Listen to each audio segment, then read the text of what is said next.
وہ گھڑی آتی ہے جب عیسیٰ پکاریں گے مجھے، اب تو تھوڑے رہ گئے دجال کہلانے کے دن۔ حضور اگلا سوال مسز نگینہ اسلم صاحبہ کا ہے۔ جی سوال ہے، انہوں نے کہا ہے کہ یہ سوال پڑھ دیا جائے۔ سوال ہے، دنیا میں آج تک 1,24,000 انبیاء کرام تشریف لا چکے ہیں، اور ہر نبی یعنی پیغمبر خدا کا کوئی نہ کوئی معجزہ ہے۔ کیا آپ داعی نبوت مرزا غلام احمد صاحب کے معجزہ یا معجزات پر روشنی ڈالیں گے؟ ہاں ڈال سکتا ہوں، لیکن ان کو یاد ہیں 1,24,000 انبیاء کے معجزے؟ انہوں نے 1,24,000 لکھے۔ جن کو لوگ معجزہ کہتے ہیں اور جن کے مطالبے کرتے ہیں، جب رسول اللہ صلی اللہ علیہ وآلہ وسلم سے مطالبے ہوئے تو قرآن نے کہا ہے کہ کہہ دو کہ تمہارا مطالبہ درست نہیں ہے، نہیں دکھایا جائے گا، اور ساتھ یہ وعدہ دعویٰ کیا کہ کہہ دو کہ اگر دکھایا جائے گا تو تم ایمان نہیں لاؤ گے، اس لیے کوئی فائدہ ہی کوئی نہیں۔ حضرت موسیٰ کا معجزہ دیکھ کر سوائے ان جادوگروں کے جو حقیقت سے آگاہ تھے، کتنے ایمان لائے تھے فرعون کی قوم میں سے؟ ایک بھی نہیں۔ حضرت عیسیٰ کے معجزے دیکھ کر ذرا گنوائیے تو صحیح کہ کتنے ایمان لائے تھے۔ جتنے حواری ہیں ان میں سے ایک بھی معجزے کی بنا پر ایمان نہیں لایا۔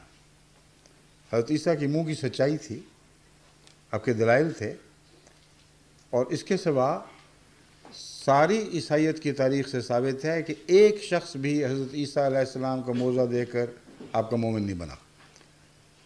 تو یہ معجزے کیا ہیں پھر؟ یہ کھیلیں بن جاتی ہیں، لیکن اعجاز اور معنوں میں ہوتا ہے۔ دراصل قرآن کریم اس مضمون پر روشنی ڈالتے ہوئے فرماتا ہے وَأَقْسَمُوا بِاللَّهِ جَهْدَ أَيْمَانِهِمْ لَئِنْ جَاءَتْهُمْ آيَةٌ لَيُؤْمِنُنَّ بِهَا قُلْ إِنَّمَا الْآيَاتُ عِندَ اللَّهِ وَمَا يُشْعِرُكُمْ أَنَّهَا إِذَا جَاءَتْ لَا يُؤْمِنُونَ۔ اے محمد رسول اللہ، تجھ سے یہ سوال کرتے ہیں کہ کوئی ایک آیت تو لاؤ، کوئی ایک نشان تو دکھاؤ۔ اب یہ جو خاتون سوال کرنے والی ہیں، کیا یہ سمجھتی ہیں کہ جس وقت یہ سوال ہوا تھا اس وقت رسول اللہ صلی اللہ علیہ وسلم نے کوئی نشان بھی نہیں دکھایا تھا؟ اور اگر دکھایا تھا تو یہ کیوں نہیں کہا کہ یہ دیکھو سارے نشان پھیلے پڑے ہیں؟ جواب یہ اللہ تعالیٰ فرماتا ہے کہ ان سے کہہ دو کہ خدا کے پاس تو بہت نشانات ہیں، لیکن تمہیں کیا چیز سمجھائے، کیسے تمہیں سمجھائیں؟ انہا اذا جات لا یؤمنون، کہ جب وہ نشان آئیں گے یہ ہرگز ایمان نہیں لائیں گے، جھوٹ بولتے ہیں۔ تو پھر اس مطالبے کا کیا فائدہ جس کے متعلق قرآن کہتا ہے ایمان ہی نہیں لائیں گے، تو میں خام خواہ سر مغز اپنا گنواؤں وہ باتیں بیان کرنے پر جس کے متعلق قرآن کا فتویٰ ہے کہ مطالبہ کرنے والے ایمان نہیں لائیں گے۔ پھر ایمان کیسے لاتے ہیں؟ اس کے لیے قرآن کریم نے واضح قطعی اصول بیان فرمائے ہوئے ہیں، اور وہ سب سے بڑا قرآن کا معجزہ ہے جو جن اصولوں پر ہر نبوت کی سچائی پرکھی جا سکتی ہے، ہمیشہ پرکھی گئی ہے، اور وہ 3 حصوں میں بیان ہوئے ہیں۔ بہت سے اور بھی ہیں مگر میں 3 حصوں کو خصوصیت سے آپ کے سامنے رکھتا ہوں۔ پہلا، وہ دعوے دار جس نے خدا کی طرف سے ہونے کا دعویٰ کیا ہے، اس کی وحی کا دعویٰ کیا ہے۔ کیا کوئی ذریعہ ایسا ہے کہ انسان خدا اور بندے کے درمیان حائل ہو کر سن کر کہہ دے کہ میں نے سنا تھا کوئی نہیں، خدا نے کوئی نہیں کہا؟ کسی کو پتہ لگ ہی نہیں سکتا۔ کس طرح لوگ ایمان لاتے ہیں اس کی سابقہ زندگی پر اس کی گواہی دیتی ہے۔ اگر وہ شخص بچپن سے جوانی سے ادھیڑ عمر تک یعنی 40 سال کی عمر تک ساری سوسائٹی میں ایک سچے انسان کے طور پر معروف ہو، اس نے کبھی کوئی بد کرداری نہ کی ہو، کبھی جھوٹ نہ بولا ہو، کسی جگہ غلط بات نہ کہی ہو، تو قرآن کریم فرماتا ہے کہ یہ اس کے لیے اس کی صداقت کا گواہ ہے۔ رسول اللہ صلی اللہ علیہ وسلم کو فرمایا کہ ان کو کہہ دے وقد لبثت فیکم عمرا من قبلہ افلا یؤمنون، ہاں افلا تعقلون، ان سے تو کہہ دے کہ میں نے ایک پوری عمر تمہارے اندر گزار دی ہے اس سے پہلے، تم کیوں نہیں دیکھتے اس عمر کو، عقل کیوں نہیں کرتے کہ وہ شخص جو بچپن سے جوانی، جوانی سے بڑھاپے تک صاف گو پاک باطن انسان ہو، جس کو قریب سے دیکھنے والے اس کے ہم مذہب اور غیر مذاہب والے بھی سارے کہیں کہ یہ امین ہے، یہ صدیق ہے، صدوق ہے یا صدیق ہے، 40 سال کی عمر میں اچانک اس کو کیا سوجی کہ خدا پر جھوٹ بولنے لگ گیا۔ یہ دلیل حضرت مسیح موعود علیہ السلام نے اپنے حق میں بھی پیش فرمائی ہے کہ میں رسول اللہ صلی اللہ علیہ وسلم کی امت میں آپ کی غلامی کا دعوے دار ہوں، نئی نبوت کا دعوے دار نہیں ہوں، مجھے اسی کسوٹی پہ پرکھو۔ اور امر واقعہ یہ ہے کہ اس دعوے سے پہلے کہ مجھے خدا نے مسیح کا مثیل بنا کے بھیجا ہے، تمام امت مسلمہ آپ کی مداح تھی۔ بڑے بڑے علماء جو قریب سے آپ کو جانتے تھے، جیسا کہ محمد حسین صاحب بٹالوی، جو اہل حدیث کے سارے ہندوستان کے امام تھے اور جن کی شہرت عرب دنیا میں بھی پہنچی ہوئی تھی، انہوں نے آپ کی کتاب براہین احمدیہ پر ایک تبصرہ لکھا اور پہلے بھی اور لکھ چکے تھے باتیں۔ وہ کہتے ہیں ہم اس شخص کو جس نے یہ کتاب لکھی ہے اسلام کی تائید میں، اس کو ذاتی طور پر جانتے ہیں اور یہ گواہی دیتے ہیں کہ جب سے رسول اللہ صلی اللہ علیہ وسلم کے زمانے سے لے کر آج تک کوئی ایک شخص بھی ایسا نہیں ساری تاریخ اسلام میں جس نے اپنے جان، مال، زبان اور قلم سے اسلام کی تائید میں ایسا علمی جہاد کیا ہو جیسا اس کتاب میں ہمیں ملتا ہے۔ اور جب دعویٰ کیا تو اس نے اعلان کیا کہ میں نے ہی اس کو زمین سے اٹھا کر آسمان پر چڑھایا تھا، میں ہی نیچے گراؤں گا۔ کہاں گئے مولوی محمد حسین بٹالوی گرانے والے، وہ جو کہتے تھے میں قادیان سے باہر شہرت نکلنے نہیں دوں گا؟ اب ساری دنیا میں حضرت مسیح علیہ السلام کی سچائی کو تسلیم کرنے والے 150 ملکوں میں پھیل چکے ہیں،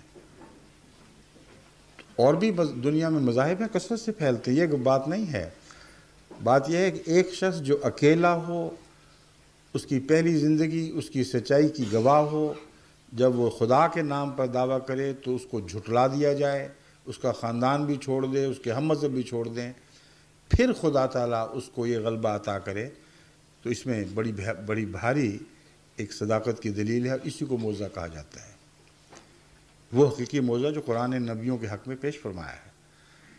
پھر اس کے بعد دعوے کے بعد کی زندگی سے تعلق رکھنے والا ایک نشان قرآن کریم یہ پیش فرماتا ہے کہ تم تو کہتے ہو اس نے خدا پر جھوٹ بول دیا ہے، اور اتنا بڑا جھوٹ پورا قرآن بنا رکھا ہے۔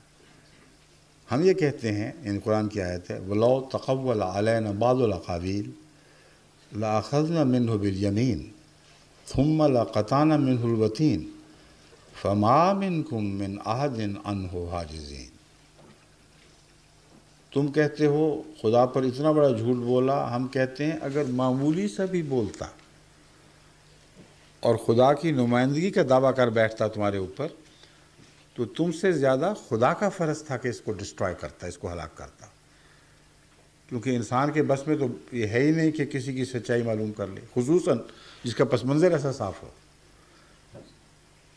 لازم ہے کہ لوگ دھوکہ کھا جائیں گے پھر اگر وہ جھوٹا ہو تو، یا اچانک پاگل پن پودے اس کو، تو پھر خدا کی ذمہ داری ہوتی ہے کہ اس کو اور اس کے سلسلے کو کاٹ دے اور ہلاک کر دے۔ یہی وجہ ہے کہ رسول اللہ صلی اللہ علیہ وسلم کے بعد جو بہت سے نبوت کے دعوے دار ہوئے ہیں ان کا نام و نشان مٹ گئے۔ کوئی دکھائے تو صحیح کسی متنبی کا سلسلہ جو آج بھی جاری ہو، مگر رسول اللہ صلی اللہ علیہ وآلہ وسلم والا معیار ایک سند ہے آئندہ آنے والے سچے کے حق میں۔ مطلب اس کا آیت کا یہ ہے کہ اگر یہ ہم پر کچھ تھوڑا سا جھوٹ بھی بولتا تو ہم اسے دائیں ہاتھ سے پکڑ لیتے، مراد یہ ہے کہ اس کی طاقتوں کے سرچشمے پر ہاتھ ڈال دیتے اور پھر اس کی رگ جان کاٹ دیتے، اور تم میں سے کوئی نہ ہوتا جو ہمارے اور اس کے درمیان حائل ہو سکتا. کتنا فرق ہے ان باتوں میں کہ غیر احمدی علماء کہتے ہیں کہ مرزا صاحب اس لیے بچ گئے کہ انگریزوں کی حکومت تھی، اور انگریزی طاقت کے سامنے اللہ بیچارہ کیا کرتا. قرآن کریم فرماتا ہے فَمَا مِنْكُمْ مِنْ أَحَدٍ عَنْهُ حَاجِزِينَ. جب ہم پکڑ کر فیصلہ کرتے ہیں تو تم میں سے کوئی بھی نہیں ہے جو حائل ہو سکے. تو پھر اس خدا کو چھوڑ کر انگریز کی عبادت کریں، یہ کیا تمسخر ہے کہ یہ کہتے ہیں کہ انگریز کی وجہ سے بچ گئے تھے. اور عجیب بات ہے اس الزام کی کہ بدھ پن کی کہ ساری انگریزی حکومت میں ایک بھی سپاہی کبھی آپ کے دروازے پر پہرے دار مقرر نہیں کیا گیا، ایک بھی. اسی طرح گلیوں میں پھرتے تھے، اسی طرح دشمن تھے، خون کے پیاسے تھے، مگر یہ تقدیر الہی تھی جو آپ کی حفاظت کر رہی تھی. کسی کو دشمن کو یہ توفیق نہیں ملی. قادیہ میں تو ہمیں اپنے بچپن کا بھی یاد ہے، احراری بڑے جوش و خروش سے جا کر دعوے کیا کرتے تھے کہ ہم اس بستی کی اینٹ سے اینٹ بجا دیں گے، پیغام کو یہیں دفنا دیں گے. وہ کہاں چلے گئے؟ پیغام کس طرح رک سکا ان سے؟ تو یہ ہے خدا کی تقدیر. اللہ کہتا ہے برباد کرنا پھر میرا کام ہے، تم لوگوں کا کام نہیں ہے، اور جب میں فیصلہ کروں گا تو تم بچا نہیں سکو گے.